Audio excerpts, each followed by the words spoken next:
আমি এখন প্রবেশ করছি বিদিশা গিরির ওপর অবস্থিত একটি বৌদ্ধ বিহারের ধ্বংসস্তূপে। সম্রাটদের পৃষ্ঠপোষকতায় বিভিন্ন সময়ে এখানে প্রায় 50টি বৌদ্ধ বিহার গড়ে উঠেছিল। গ্রানাইট পাথরে নির্মিত এই বৌদ্ধ বিহারের নকশাযুক্ত শিলাখণ্ড চারিদিকে ছড়িয়ে ছিটিয়ে রয়েছে। বিহারগুলির মাঝে আছে একটি পাথুরে প্রশস্ত উঠোন। উঠোনের একপাশে একটি দোতলা মন্দির।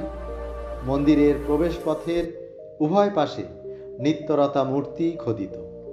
মন্দিরের চারপাশে প্রদক্ষিণ পথও রয়েছে। খ্রিস্টপূর্ব 6ষ্ঠ শতকে ভারতে বৌদ্ধ ধর্মের উৎপত্তি। তবে খ্রিস্টপূর্ব 3য় শতকে মৌর্য সম্রাট অশোকের রাজত্বকালে খ্রিস্টপূর্ব 261 অব্দে কলিঙ্গ যুদ্ধ সংগঠিত হয়। এই যুদ্ধের ভয়াবহ বিভীষিকা অশোককে ব্যথিত করে তোলে। অশোক শান্তি লাভের আশায় বৌদ্ধ ধর্ম গ্রহণ করেন। এরপর ভারতীয় উপমহাদেশে বৌদ্ধ ধর্মমত ব্যাপক প্রসার লাভ করে।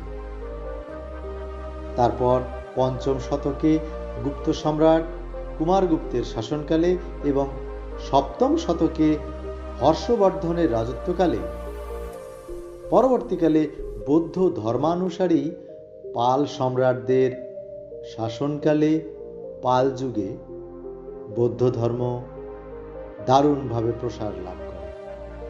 এই সময়গুলিতে ভারতীয় উপমহাদেশ জুড়ে বিভিন্ন স্থানে ব্যাপক সংখ্যক বৌদ্ধ বিহার, সংঘারাম, মঠ, মন্দির স্থাপিত হয়।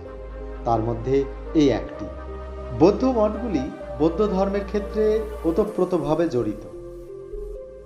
মঠগুলি সাধারণত বৌদ্ধ ধর্ম শিক্ষা কেন্দ্র হিসেবে ব্যবহার করা হতো।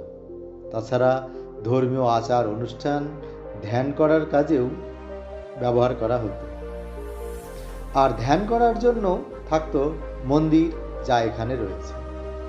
দোতলা উপাসনা গৃহটি এখনও তার অস্তিত্ব কোনো মতে টিকিয়ে রেখেছে।